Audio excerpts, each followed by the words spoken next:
एक गांव में एक गरीब परिवार रहता था।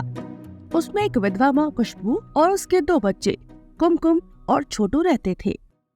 खुशबू के पति की मौत अभी हाल ही में गांव में बाढ़ आ जाने की वजह से हो गई थी, जिसकी वजह से खुशबू पर दुखों का पहाड़ टूट पड़ा था।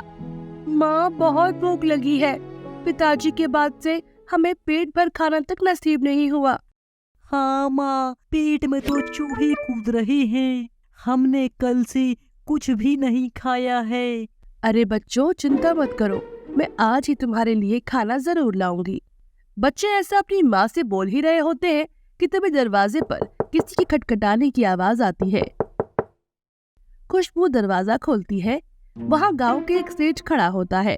उसके हाथ में खाने पीने का काफी सामान होता है और वह खुशबू को सारा सामान पकड़ा देता है और बोलता है, आखिर खुशबू कब तक ऐसे ही रहोगी? अपनी और अपने बच्चों की हालत तो देखो कैसी हो गई है। मुझसे तो देखा भी नहीं जा रहा। मैंने तो तुमसे तब भी कहा था और अब भी कहता हूँ, चलो मेरे साथ मेरे घर। मैं तुम्हें रानी बना के रखूंगा, रानी। और तुम्हारे बच्चों को पिता की कमी तो कभी महसूस ही नहीं होने दूंगा। खुशबू गुस्से में आ जाती है। अरे, अभी मेरे पति को मरे 13 दिन भी नहीं हुए और तुम मुझ गरीब पर बुरी नजर डालने लगी। छी, कितने दुष्ट आदमी हो तुम। अरे, मैं तो तुम्हारे बस भले के लिए ही कह रहा था। मेरा ना तो आगे कोई है ना पीछे कोई। अगर तुम मेरे जीवन में आ जाओगी तो मुझे भी थोड़ा सहारा मिल जाएगा और मेरे घर में भी थोड़ा चहल पहल हो जाएगी। सेठ, आप मेरे बच्चों के लिए इतना सब खाना लाए, उसके लिए धन्यवाद। अब आप यहाँ से जा सकते हैं। खुशबू की बात सुनकर सेठ वहाँ से चला जाता है। तभी आसमान में काले बादल छा जाते हैं। तभी कुमकुम अपनी माँ से कहती है, माँ, लगता है बहुत जोरों से बारिश होने वाली है और जरा देखो तो हमारे छप्पर की छत भी टूटी हुई है। तुम चिंता न करो मेरी बेटी, सब ठीक हो जाएगा। मैं अभी जंगल जाकर लकड़ी और पन्नी का इंतजाम करती हूँ, फिर हम मिलकर अपनी छप्पर की छत ठीक करेंगे। तब तक तुम अपने भाई छोटू का ख्याल रखो। मैं अभी बाहर से लकड़ी और पन्नी लेकर आती हूँ।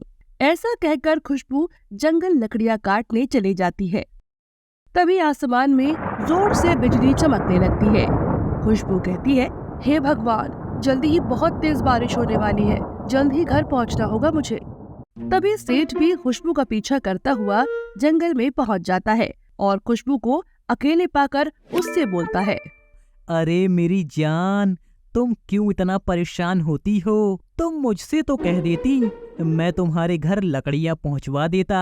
तुम घर जाओ मेरी रानी, बहुत तेज बारिश होने वाली है। मैं लकड़ियाँ तुम्हारे घर पहुंचा दूंगा और तुम्हारे घर की छत ठीक करवा दूंगा। सेठ, तुम यहाँ से जाओ और मुझे लकड़ियाँ काटने दो। अरे खुशबू मेरी रानी, मैं तुम्हें अपने घर की रानी बना दूंगा और बच्चों को भी पिता की कमी बिल्कुल नहीं होगी। अरे जरा मेरे पास तो आओ। कुछ तो शर्म करो सेठ, यह सब कहते हुए तुम्हें शर्म नहीं आती? मैं पहले से ही बहुत दुखी हूँ, ऊपर से तुम भी मेरे पीछे पड़ गए हो। अच्छा होगा कि तुम यहाँ से चले जाओ। तभी सेठ खुशबू के करीब आकर उसका हाथ पकड़ लेता है। खुशबू बहुत डर जाती है और जैसे ही वह भागने लगती है, खुशबू का पैर फिसल जाता है और वह जमीन पर पड़ी कुल्हाड़ी पर गिर जाती है। कुल्हाड़ी पर गिरने से खुशबू का काफी खून बह जाता है और वह तुरंत ही अपना दम तोड़ देती है। तभी बारिश भी होने लगती है। सेठ खुशबू के पास जाता है। अरे बाप रे, मर गए रे, यह क्या हो गया? यह बेचारी तो चल बसी, अब इसके बच्चों का क्या होगा? खैर मुझे क्या, मैं तो निकल लेता हूँ, नहीं तो लेने के देने पड़ जाएंगे। ऐसा कहकर सेठ वहाँ से 9-2-11 हो जाता है और खुशबू एक डरावनी चुड़ैल बन जाती है और कहती है, अरे ये मेरे साथ क्या अनर्थ हो गया? मेरे बच्चों का क्या होगा अब? वो घर पर मेरी राह देख रहे होंगे और बारिश भी बहुत तेज हो रही है। मेरे घर में तो पानी भर गया होगा। मुझे जल्द से जल्द अपने बच्चों के पास जाना होगा। खुशबू चुड़ैल के रूप में अपने घर और बच्चों के पास पहुंचती है। तभी उसके बच्चे अपने सामने चुड़ैल को देखकर काफी डर जाते हैं और कहते हैं, अरे माँ, आप कहाँ हो? हमें इस चुड़ैल से बचाओ। अरे मेरे बच्चों, ये मैं हूँ, तुम्हारी माँ। एक हादसे में मेरी मौत हो गई, जिसकी वजह से मैं चुड़ैल बन गई। पर तुम दोनों घबराओ नहीं, मैं तुम्हें कुछ नहीं होने दूंगी। माँ देखो ना, घर में कितना पानी आ गया है। ऊपर से टूटी छत से पानी टप टप गिर रहा है। मुझे तो बहुत डर लग रहा है माँ। हे भगवान, पानी तो कमर तक पहुँच गया है। हमें जल्दी किसी से मदद मांगनी होगी। तभी चुड़ैल अपने बच्चों को लेकर किसी से मदद मांगने के लिए निकलती है। पूरे गांव में सब जगह बस पानी ही पानी था। सभी गांव वाले अपनी जान बचाकर इधर से उधर भागते हुए दिखाई दे रहे थे। तभी चुड़ैल का छोटा बेटा छोटू पानी में चलते चलते कहीं गुम हो जाता है। अरे कुमकुम, छोटू कहाँ गया? नजर नहीं आ रहा। अरे माँ, यही तो पीछे पीछे चल रहा था, कहीं पानी में तो नहीं बह गया? अरे शुभ शुभ बोल बेटा। तभी वहाँ से सरोज ताई निकलती है और चुड़ैल उनसे पूछती है, अरे सरोज ताई, आपने मेरे छोटू को कहीं देखा है क्या? अरे ये बाढ़ कम थी क्या जो चुड़ैल तू भी आ गई? ये चुड़ैल कल आना। अरे नहीं नहीं ताई, मैं तो खुशबू हूँ। मेरी किसी वजह से मौत हो गई और मेरा छोटू भी खो गया। आपने उसे देखा है क्या? अरे नहीं नहीं बेटा, मैंने तो उसे कहीं नहीं देखा। तभी चुड़ैल आगे बढ़ जाती है। छोटू को ढूंढते ढूंढते उसे वहीं सेठ मिल जाता है। अरे सेठ, आपने मेरे छोटू को देखा है क्या? वो पता नहीं कहाँ खो गया है और मेरी कुमकुम का शरीर भी बहुत तप रहा है। तभी चुड़ैल रोने लगती है।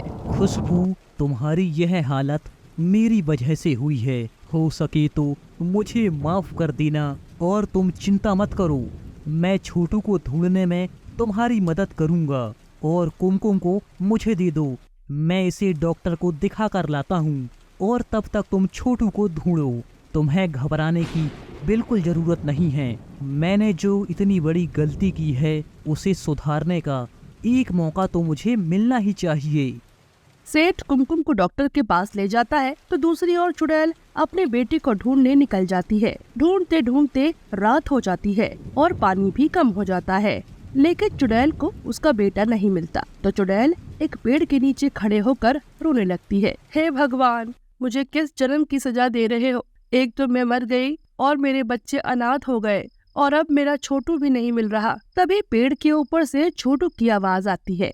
चुड़ैल छोटू को पेड़ पर लटका देखकर उसे झट से वहाँ से उतार लाती है और वहाँ सेठ भी आ जाता है और कहता है, चलो, अच्छा है कि छोटू भी मिल गया और अब कुमकुम का बुखार भी ठीक है और धीरे धीरे बाढ़ का पानी भी कम होने लगा है। खुशबू, मैं माफी के काबिल तो नहीं हूँ, पर फिर भी हो सके तो मुझे माफ कर देना। सेठ, जो हुआ उसे भूल जाओ और तुमने आज मेरी मदद करके बहुत अच्छा काम किया है। मेरे बच्चे ही मेरे सब कुछ हैं। इनके सिवा तो मेरे पास कुछ भी नहीं बचा है। रहने के लिए मेरे पास एक झोपड़ा था, पर बाढ़ के कारण अब वो भी ढह गया। खुशबू, मैंने तुमसे पहले भी कहा था, देखो मेरा तो ना आगे कोई है ना पीछे, इसलिए अगर तुम मुझ पर भरोसा करो तो मैं तुम्हारे बच्चों को अपने बच्चों की तरह अपने घर में रख सकता हूँ। उन्हें अपने बच्चों की तरह ही पूरा प्यार और सम्मान दूंगा और उन्हें कभी कोई तकलीफ नहीं होने दूंगा।